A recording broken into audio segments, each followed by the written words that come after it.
Good morning, everybody, and welcome to the garden series. I had a hard time figuring out exactly what I wanted to talk about this morning. My mind was all over the board. But why it was all over the board is we got people Pacific Coast and West Coast, East Coast, and down south and up north. Everybody's going to be starting their plants at different times, different zones. So that's why I was a little, which way do I want to go with this today? So I decided that we would talk about getting ready for annuals.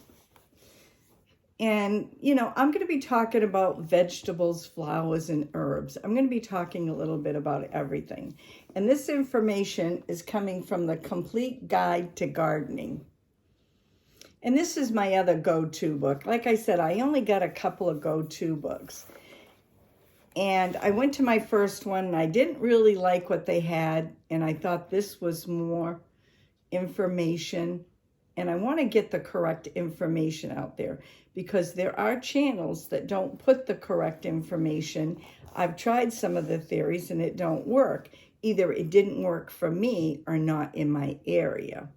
But I tried my best to get all the correct information out there. And it says, getting ready for annuals. Plan ahead for summer color by starting many annuals indoors on the windowsill or under lights other than mature quickly and are easy to grow. Plant them directly into the ground. Now, I used to start mine under grow lights. And I was going to show the grow lights and talk about that, but I thought it might be more interesting to find out about the seeds and soil first. It says, containers for seedlings started by indoors may be makeshift, such as cut down milk containers, or for other instances, better results, use one of the many devices made from the purpose, such as peat pots or plastic flats. You can also use, I'm not saying it's right, I have used egg cartons and I have used drink cups. But no matter what you use, you got to make sure you have holes on the bottom for drainage. That's very, very important. The germination medium should be sterile and well drained. There you go.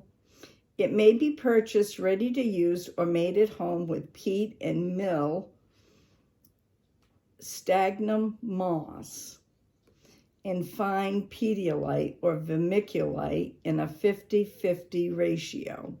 Now, we have made ours before with Pedialyte. And Ray, what did we make it with? Vermiculite and Pedialyte? What's that? Our own soil? Yeah, I think so. We have done our own.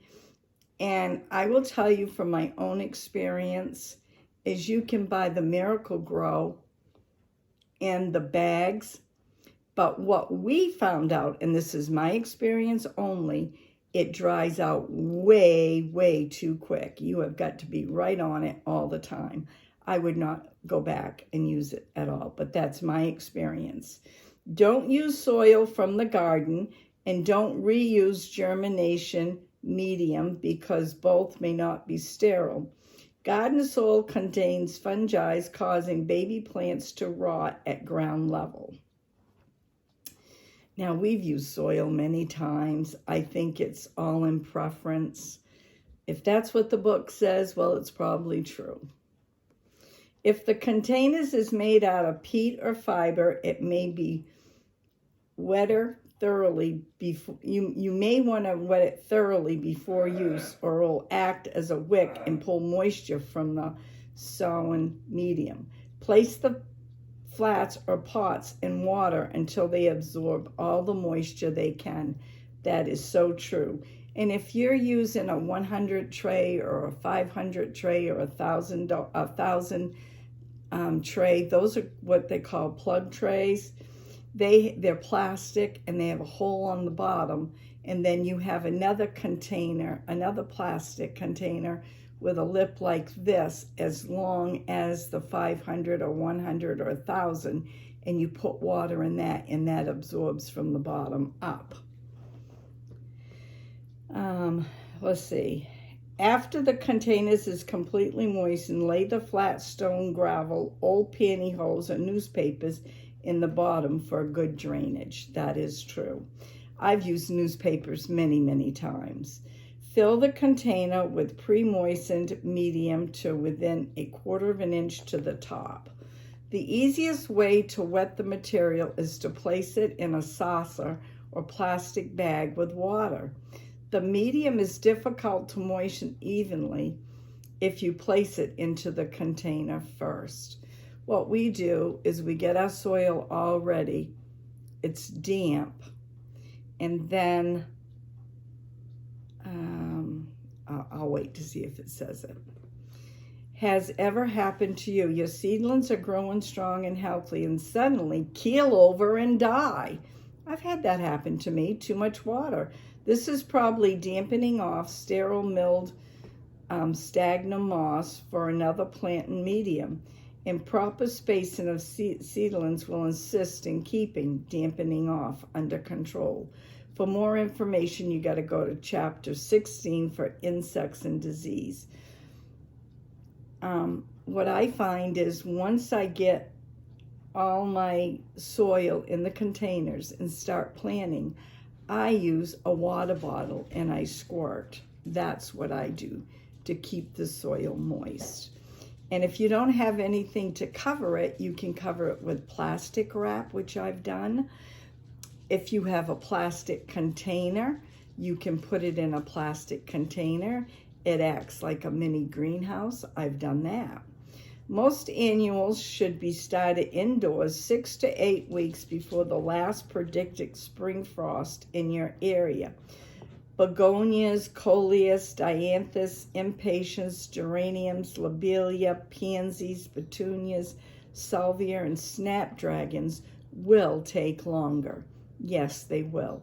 And the best way I found is with begonias. If you do a cutting on a begonia, that's the best. That's my opinion. Seeds may be sown directly from the package from a piece of creased paper or with your fingers. Sow in straight rows and not too thickly. Seedlings will need room for growth, water, light, and air circulation. Plus, they will transplant easier if properly spaced. True. Tiny fine seeds should not be covered, but instead are just pressed into the sowing mediums. Other words, if you have a tray and they're real fine, finer than pepper, just sprinkle it all in and just press it firmly down. Is set in, they are planted as deep as they are thick. Write the name of the plant and the date on a label. You may think you have a good memory, but it's easy to get plants mixed up. Oh yes, I've done that before and say, now I wonder what that was. Now a lot of people use popsicle sticks. Some people buy the little tags from the Dollar Tree. Some have little metal stakes. Whatever you want to come up with or paint on is a good way to do it. Place the seed flat in a plastic bag or cover it with plain old glass to keep the humidity high. This will lessen the need to water. True. That's where the plastic comes in good. This will lessen the need to water. Watering may dislodge the seeds before they sprout. Place the flat in a good light, but not full sun until seeds germinate.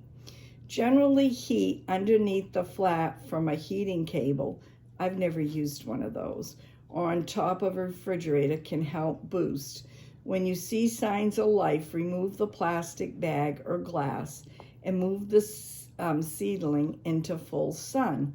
Watch the medium and keep it lightly moist at all times. Be careful when watering. Tiny. new seedlings because it's easy to drown or disrupt them. Use a fine mist or spray water bottle. Hey, I guess I was doing it right.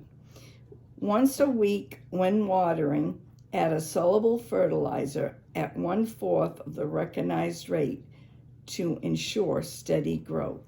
We like to use fish oil. If you got cats, cats like fish oil too.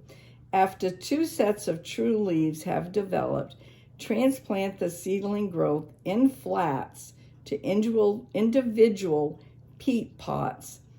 Wet the peat pots in medium first, handling the transplant by the leaves only. Lift them out from the flat, transfer them into a new home. Well, sometimes you can just squeeze the bottom and they'll pop out.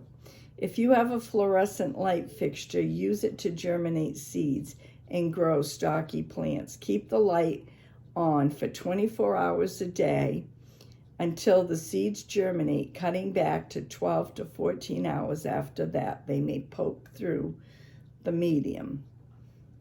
And the next is moving them out. Another thing I want to say about grow lights is the grow lights are long.